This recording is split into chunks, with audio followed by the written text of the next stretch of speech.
Dear students, आज के इस वीडियो में हम गुणित का अध्याय जिसका नाम है जैव विविधता एवं इसका संरक्षण, इसके पहले पॉइंट को समझेंगे। सबसे पहले अपन जैव विविधता क्या है इसकी परिभाषा की जानकारी प्राप्त करेंगे। उसके बाद में इस वीडियो में हम इस पार्ट का जो पहला पॉइंट है जैव विविधता के स्तर, इनको समझेंगे। तो चलिए अपन शुरुआत करते हैं कि जैव विविधता क्या है, इसकी परिभाषा को समझने का प्रयास करते हैं। इस पाठ में अपन के बोर्ड परीक्षा में 8 नंबर के प्रश्न पूछे जाने हैं। एक प्रश्न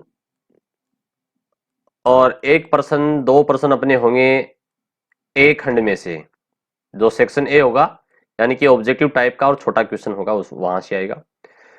2 नंबर का एक प्रश्न पूछा जाएगा अपने सेक्शन बी में से, ठीक है, खंड ब में से। और 4 नंबर का एक प्रश्न आएगा अपने खंड स से यानी कि सी सेक्शन से। इस प्रकार से कुल जो इसका जोड़ है वो हो जाता है 8, यानी कि बोर्ड परीक्षा में 8 नंबर के क्वेश्चन इस पाठ में से पूछे जाने हैं। तो हमें ये पाठ अच्छी प्रकार से समझना है, क्योंकि छोटे क्वेश्चन भी आएंगे 1 नंबर के, बड़ा क्वेश्चन 4 नंबर का भी आएगा, और एक अति उत्तरात्मक 2 नंबर का क्वेश्चन भी आएगा। ठीक है, ये सेक्शन ए से, ये सेक्शन बी से और सेक्शन सी से आएंगे, क्योंकि हमारा जो पेपर है वो 5 खंडों में बटा होगा। ठीक है ना, A B C D E, ब स द ये। तो इस प्रकार से हमें सभी सेक्शनों को ध्यान में रखते हुए पेपर की तैयारी करनी है। तो चलिए अपन शुरुआत करते हैं। जैव विविधता क्या है? देखो, नाम से ही प्रकट हो रहा है जैव। जैव यानी कि जीव जंतु और पेड़ पौधे, इसमें सजीव शामिल होते हैं। और विविधता, विविधता का मतलब होता है अलग अलग प्रकार के। ठीक है, यानी कि जब अलग अलग प्रकार के पेड़ पौधे और जीव जंतु, भिन्न भिन्न प्रकार के पेड़ पौधे या जीव जंतु पाए जाते हैं, तो वो जैव विविधता कहलाता है। ठीक है, सरल शब्दों में। अब किताब की परिभाषा में देखते हैं अपन क्या लिखा है। जैव विविधता 2 शब्दों से मिलकर बना है। जैव, जैव यानी कि जैव का मतलब क्या है तार? जीवन। जीवन का मतलब पेड़ पौधे या जीव जंतुओं से है, सजीव की बात हो रही है। और विविधता का अर्थ है विभिन्नता, विभिन्नता या भिन्नता या अलग अलग प्रकार। ठीक है, अतः जैव विविधता का अर्थ है पृथ्वी पर पाए जाने वाले जीवधारियों के मध्य पाई जाने वाली विभिन्नता। एक तो परिभाषा बनती है इसकी यहां से ये तक। अगर जैव विविधता की परिभाषा आपसे पूछी जाए तो आपको लिखना है कि जैव विविधता का अर्थ है पृथ्वी पर पाए जाने वाले जीवधारियों के मध्य पाई जाने वाली विभिन्नता। ठीक है, फिर आगे अपन देखते हैं इसके बारे में। चूंकि जीवधारियों में पेड़ पौधे, पेड़ पौधे यानी कि वनस्पति तथा जंतु सभी सम्मिलित हैं, सभी प्रकार के जंतु और पेड़ पौधे सब जीवधारियों में आते हैं। अतः जैव विविधता एक व्यापक शब्द है, यानी कि बहुत बड़ा शब्द है, विस्तार शब्द है। अब इसका विस्तार कहां से कहां तक है? यानी कि इसका विस्तार अति सूक्ष्म पादप शैवाल से लेकर, पानी में पाए जाने वाले जो शैवाल हैं उससे लेकर विशाल काय वृक्ष बरगद तथा रेडवुड है। रेडवुड एक काफी ऊंचा पेड़ होता है। ठीक है, बरगद का भी एक काफी विशाल बड़ा पेड़ होता है। तो कहने का मतलब शैवाल से लेकर के बड़े वृक्ष तक शामिल है। अति सूक्ष्म जलीय प्लावक, छोटे जो कीड़े मकोड़े पानी में तैरते हैं वो जलीय प्लावक कहलाते हैं, से लेकर विशाल काय व्हेल। व्हेल जो जिस अपन व्हेल को मछली मानते हैं, वैसे व्हेल मछली नहीं है, एक स्तनधारी जीव है। ठीक है, बोलने को तो अपन क्या बोलते हैं? व्हेल मछली। तो बहुत बड़ी विशाल काय मछली जिसको अपन स्तनधारी वर्ग में रखते हैं। ठीक है, ये भी शामिल है।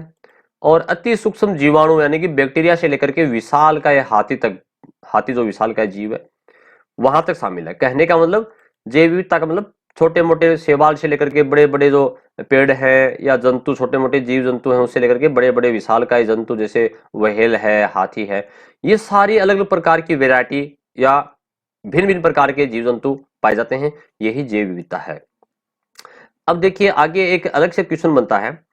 जैसे एक क्वेश्चन ये बनता है, संयुक्त राज्य अमेरिका द्वारा 1987 में प्रकाशित, अमेरिका जो संयुक्त राज्य अमेरिका है उन्होंने 1987 के अंदर एक रिपोर्ट प्रस्तुत की थी जिसका नाम है प्रौद्योगिकी आकलन रिपोर्ट। ठीक है, यहां से क्वेश्चन बन सकता है कि प्रौद्योगिकी आकलन रिपोर्ट के अनुसार जैव विविधता की परिभाषा लिखिए। तो प्रौद्योगिकी आकलन रिपोर्ट के अनुसार जैव विविधता को निम्न प्रकार से परिभाषित किया गया है तो उस समय आपको ये परिभाषा लिखनी है यहां से यहां तक। अगर ये पूछा जाए कि प्रौद्योगिकी आंकलन रिपोर्ट के अनुसार क्या परिभाषा है, तब अपन को ये लिखनी है। तो देखिए समझते हैं क्या है।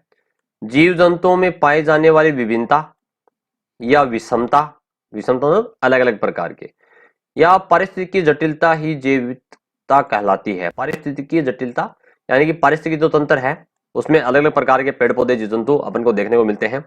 अलग अलग प्रकार का पारिस्थितिकी तंत्र होता है, ठीक है। जलीय पारिस्थितिकी तंत्र, स्थलीय पारिस्थितिकी तंत्र, स्थलीय के अंदर भी मरुस्थलीय, ठीक है ना, और इस प्रकार से उष्णकटिबंधीय। तो ये सारे पारिस्थितिकी तंत्र हैं, इनमें जटिलता पाई जाती है। जटिलता का मतलब बहुत ज्यादा अलग अलग वेरायटी के पौधे अलग अलग क्षेत्रों में जीव जंतु जो है वो पाए जाते हैं। तो ये इस प्रकार से अपन को ये प्रौद्योगिकी आंकलन रिपोर्ट के अनुसार अपन को ये परिभाषा यहां से यहां तक ये वाली ये याद करनी है। आगे है, वर्तमान में हमारी पृथ्वी पर दिखाई देने वाली जैव विविधता अरबों वर्षों से यहाँ हो रहे जीवन के सतत विकास की प्रक्रिया का परिणाम है। देखिए अपन जो वर्तमान में, जैसे मान लीजिए अपन किसी जंगल में जाते हैं या किसी अभयारण्य में, ठीक है, नेशनल पार्क में अपन जाते हैं, तो वहां हमें बहुत सारे अलग अलग प्रकार के पौधे और जीव जंतु देखने को मिलेंगे। तो वो ही वहां पर जैव विविधता है। और ये जैव विविधता अचानक एक साथ नहीं बनी है, कई अरबों हजारों करोड़ों वर्षों से लगातार विकास होता आ रहा है। पेड़ पौधों की और जीव जंतुओं की अलग अलग प्रजातियां, अलग अलग जो किस्में हैं बनती जा रही हैं। हमारे पारिस्थितिकी तंत्र के संतुलन के लिए जैव विविधता का बना रहना आवश्यक है। देखिए जैव विविधता का बना रहना किस लिए आवश्यक है, हमारा जो पारिस्थितिकी तंत्र है उसका संतुलन बना रहे।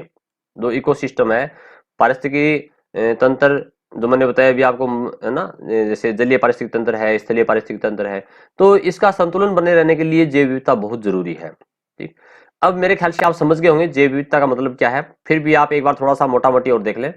जैसे मान लीजिए आप किसी गांव या किसी शहर के आसपास आप जाते हैं और वहां आपको एक ही प्रकार के पौधे दिखाई देते हैं। जैसे मान लीजिए आपको सभी वहां पर नीम के ही पौधे दिखाई देते हैं, ठीक है, तो वो वहां पर जैव विविधता नहीं कहलाएगी। जैसे मान लीजिए किसी बड़े गांव के अंदर या किसी ओरण क्षेत्र में, ठीक है, किसी जोहड़ भूमि में आपको नीम के ही नीम के पेड़ दिखते हैं, तो वो जैव विविधता नहीं कहलाएगी।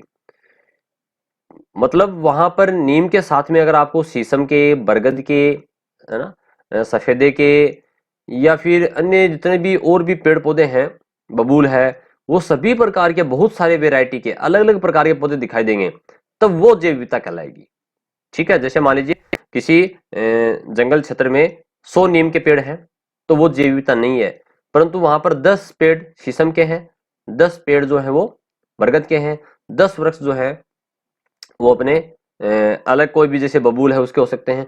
कहने का मतलब अलग अलग किस्म के प्रजातियों के जो अगर पौधे होंगे तो वो जैव विविधता कहलाएगा। ठीक है, तो इस प्रकार से हमने जैव विविधता को समझा। अब अपन समझेंगे जैव विविधता के स्तर कितने हैं। जैव विविधता के 3 स्तर हैं, ठीक है। पहला है प्रजाति जैव विविधता, पहले अपन प्रजाति जैव विविधता को समझेंगे। उसके बाद में सेकंड नंबर पे है आनुवंशिक विविधता, और थर्ड नंबर पे है पारिस्थितिकी तंत्र विविधता। तो तीनों के बारे में अपन जानकारी प्राप्त करेंगे। चलिए शुरुआत करते हैं जैव विविधता के स्तर के बारे में। यहां से बड़ा क्वेश्चन बन सकता है, जो मैंने बताया था 4 नंबर का बड़ा क्वेश्चन, वो यहां से बन सकता है। पहला है प्रजाति विविधता। देखो प्रजाति क्या होती है, कोई भी जीव है, जैसे मान लीजिए अपन बात करें नीम के पेड़ की ही बात करें पौधों के अंदर, तो नीम के पेड़ जो है वो उनसे फूल पुष्पन की क्रिया होती है, और जनन के द्वारा, ठीक है, लैंगिक जनन के द्वारा उनके अंदर फल और बीज का निर्माण होता है, और उससे बीज से नया नीम का पौधा उगता है। तो ये नीम की एक प्रजाति हो गई, ठीक है। उसी प्रकार से शीशम की अलग अलग प्रजातियां होगी। तो ये कहने का मतलब प्रजाति का मतलब वो पौधा या जीव जंतु जो अपने ही जाति के साथ जनन कर सके, प्रजनन कर सके, ठीक है, वो प्रजाति कहलाती है। तो इस प्रकार से प्रजातियों के अंदर जो विविधता होती है उसके बारे में बात कर रहा है। प्रजाति की परिभाषा बता रहा है शुरू में, जीवों का ऐसा समूह जिसके सदस्य दिखने में एक जैसे हों, ठीक है। जैसे आजकल बहुत सारे लोग कुत्तों को पालते हैं, तो कुत्ते की भी कई प्रजातियां हैं कुत्तों की, ठीक है ना, जर्मन शेफर्ड है, ऐसे ही पग है, और भी बहुत सारी नस्लें हैं कुत्तों की। तो ये जो किस्में हैं, प्रजातियां हैं कुत्तों की, जो प्रजाति अपन प्रजाति कहेंगे, तो एक प्रजाति जो है कुत्तों की वो आपस में जनन कर सकती है, वो प्रजाति कहलाएगी। ठीक है, तो कहने का मतलब जो दिखने में एक जैसे हो तथा प्राकृतिक परिवेश में प्रजनन कर संतान पैदा करने की क्षमता रखते हो, प्रजाति कहलाता है। दो चीजें हैं, जो देखने में एक जैसे दिखाई दे और प्राकृतिक परिवेश में प्रजनन कर संतान पैदा करने में सक्षम हो। ठीक है, यानी कि प्रजनन कर सके आपस में, तो वो क्या कहलाएगी, वो प्रजाति कहलाएगी। ये प्रजाति की परिभाषा हो गई। अब बात कर रहे थे प्रजाति की विविधता। ठीक है, तो प्रजाति की जो विविधता पाई जाती है आगे देखेंगे कैसे। किसी क्षेत्र विशेष में पाए जाने वाले जीवों, अब जीवों में दोनों चीजें शामिल होती हैं, पौधे और जंतु, की विभिन्न प्रजातियों की कुल संख्या उस क्षेत्र की प्रजाति विविधता कहलाती है। कहने का मतलब किसी क्षेत्र के अंदर यानी कि अलग अलग प्रकार की प्रजातियां पाई जाए, विभिन्न प्रजातियों की कुल संख्या क्या कहलाएगी, वहां पर प्रजाति विविधता कहलाएगी। जैव विविधता का सामान्य अर्थ प्रजाति विविधता से ही लगाया जाता है। यानी कि जैव विविधता से अपन समझते क्या है, जैसे मैंने बताया कि नीम के पेड़ हैं, शीशम के भी हैं, बरगद के भी हैं, पीपल के भी हैं, ठीक है, बबूल के भी हैं, तो वो जैव विविधता कौन सी है, प्रजाति विविधता ही है, क्योंकि वहां पर नीम अलग प्रजाति है, बबूल अलग प्रजाति है, ठीक है, शीशम अलग प्रजाति है, बरगद अलग प्रजाति है। तो ये एक प्रकार से कहने का मतलब जो प्रजाति विविधता की बात करते हैं तो अपन सामान्यतः जैव विविधता की ही बात करते हैं, तो जैव विविधता का सामान्य अर्थ प्रजाति विविधता से ही लगाया जाता है। यह किसी पारिस्थितिकी तंत्र के संतुलन की मापक इकाई है, बहुत इंपॉर्टेंट बात है। यानी कि प्रजाति विविधता जो है वो पारिस्थितिकी तंत्र की संतुलन की इकाई मानी गई है। ठीक है, संतुलन को मापन की इकाई मानी गई है। सूक्ष्म जीवों की तादाद तथा विविधता, देखो सूक्ष्म जीव जो है, जो हमें आंखों से दिखते नहीं है, वो छोटे जीव होते हैं, तो उनकी बहुत ज्यादा संख्या होती है। पृथ्वी पर पाए जाने वाले अन्य जीवों के मुकाबले कई गुना अधिक है। जैसे 1 ग्राम मिट्टी में 100 करोड़ जीवाणु, 1 ग्राम मिट्टी के अंदर 100 करोड़ बैक्टीरिया और 50,000 तक फफूंद हो सकती हैं, यानी कि 50,000 तक फंगस उसमें पाई जा सकती है। ठीक है, यानी कि इतनी ज्यादा अपन को संख्या मिल सकती है सूक्ष्म जीवों की। दूसरी जो जैव विविधता का स्तर है वो है आनुवंशिक विविधता। ठीक, अब देखिए आगे बता रहा है, एक ही प्रजाति के विभिन्न सदस्यों के बीच में आनुवंशिक इकाई जीन के कारण, देखो आनुवंशिक की इकाई क्या होती है, आनुवंशिक की इकाई जीन होती है। जीन कहाँ होते हैं, हमारी जो कोशिकाओं के अंदर जो केंद्रक है, केंद्रक में गुणसूत्र है और गुणसूत्र के अंदर डीएनए होता है। तो डीएनए का एक ऐसा भाग जो एक लक्षण का नियंत्रण करता है वो एक जीन कहलाएगा। जैसे हमारी आंखों का रंग, ठीक है, को एक जीन नियंत्रित करता है तो एक जीन कहलाएगा। ठीक है, डीएनए का एक भाग नियंत्रित करता है तो वो उसका जीन कहलाएगा। और इसी प्रकार से डीएनए का दूसरा भाग जो है वो हमारे जैसे मान लीजिए बालों के आकार को नियंत्रित करता है तो वो दूसरा जीन कहलाएगा। कहने का मतलब हमारे जो गुणसूत्र हैं, गुणसूत्रों के जो में डीएनए पाया जाता है, डीएनए के अलग अलग जो पार्ट हैं, टुकड़े हैं, खंड हैं, वो जीन कहलाते हैं और एक जीन एक लक्षण का नियंत्रण करता है। ठीक है, और हमारे शरीर के अंदर अरबों खरबों लक्षण हैं, जैसे आवाज है, त्वचा का रंग है, ठीक है, अपने कानों का आकार है, फिंगर प्रिंटिंग है, वो सारे अपने लक्षण है अलग अलग अपने। तो कहने का मतलब आनुवंशिक विभिन्नता का मतलब ये है कि एक ही प्रजाति के विभिन्न सदस्यों के बीच में आनुवंशिक इकाई जीन के कारण पाई जाने वाली विभिन्नता आनुवंशिक विविधता कहलाती है।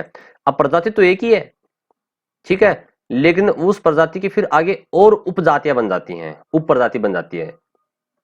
ठीक, जैसे मैंने बताया कि कुत्ते की एक प्रजाति है, लेकिन फिर उसकी भी अलग अलग प्रजातियां बन जाती हैं, सब स्पीसीज उप प्रजाति बन जाती हैं। ठीक, और वो क्यों बनी है, वो जीन के अंदर विभिन्नता आने के कारण बनी है, जीन के अंदर भिन्नता आने के कारण बनी है। ठीक, यह विविधता एक प्रजाति के विभिन्न जनसंख्या समूह के मध्य अथवा एक जनसंख्या के विभिन्न सदस्यों के मध्य पाई जाती है।